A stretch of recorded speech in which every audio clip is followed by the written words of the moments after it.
Shares of a Snap plunging after hours on an earnings miss, down more than 26%, currently on pace for the second biggest drop since going public. The conference call just wrapped up moments ago. I know Karen wants to hear the details. Let's get more on that with Fast Money friend Gene Munster of Loop Ventures. Any highlights from the call, Gene, that you can bring us as we were here on the air as it was going on? Courtney, as a small investor in Snap, it was a total disappointment.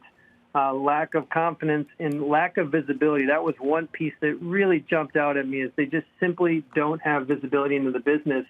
They said they will regain revenue growth when the macro stabilizes, which is code for we don't know what's the trajectory of our revenue.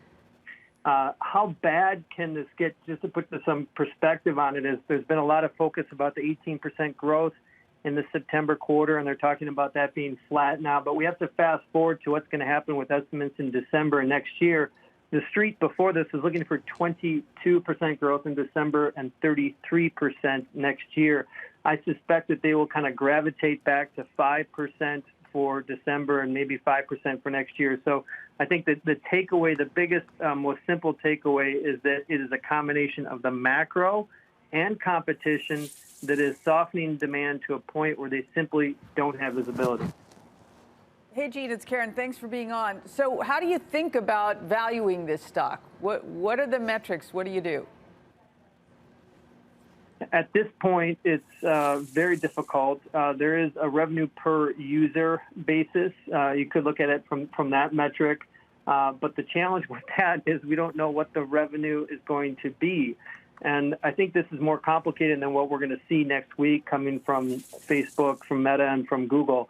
But to answer your question, is that I suspect that ultimately the numbers are going to probably come down by 25, 30%. And I think that the multiple is going to continue to compress until investors have at least a glimpse that in a quarter out that revenue is going to start to reaccelerate. So I don't know where the bottom is here over the next quarter, but I suspect, and I want to just leave just one, give them fair credit around the valuation question and ultimately where this is going, is this is bad. But it's not, it could have been much worse because they did grow DAUs up 18%. It was up 18% in the March quarter. They grew impressions by 9%.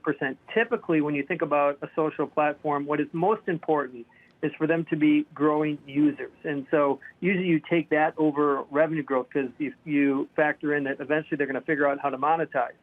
So I would say when we think about a floor valuation, I think it is important to recognize that the platform, the engagement is improving. It's just they're having a really hard time turning on that monetization.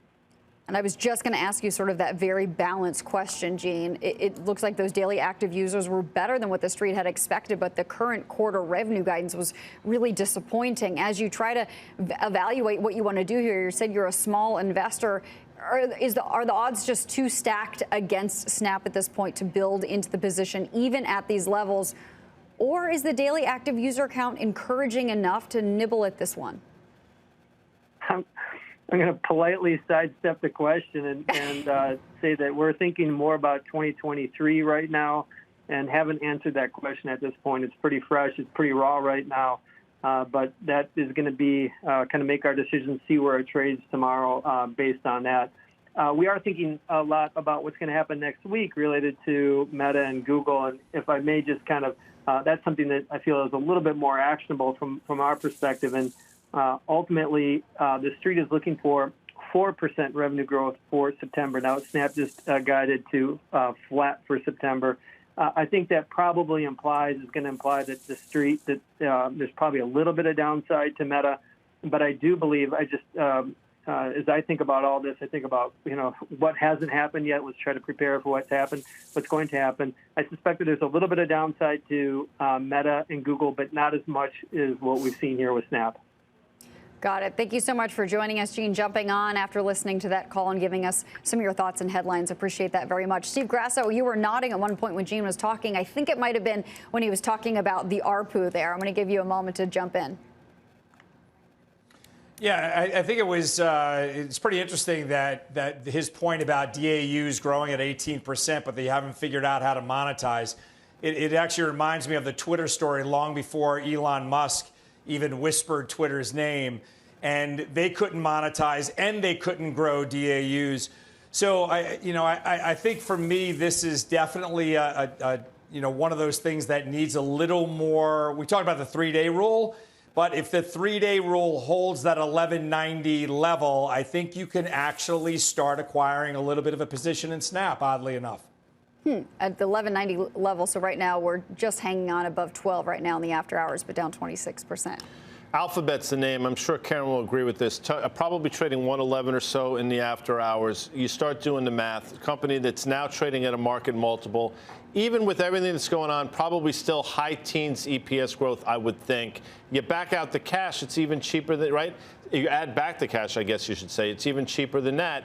So they have more revenue streams, more diverse a company. I mean, if you want to be in the space, I think Karen would agree. Alphabet's the name to be in. Will you agree, Karen? Absolutely. Yes, does. my biggest position, I think, for all the reasons that Guy said. So, I mean, just the valuation for a company that absolutely is far superior than an average market multiple stock. I just want to reiterate, ad spend headwinds and the cyclicality attached to it, and we know spending's pulled back. I mean, how much of that's already been priced in? And even if more gets priced in, it's such a different story in terms of the advertiser base at Meta and Google. I mean, they're monsters. Where else are you going to go? These are the biggest advertising companies in the world. And yes, we know what's going on with the economy, but at some point it becomes an opportunity for those two. I'm not chasing Snap here.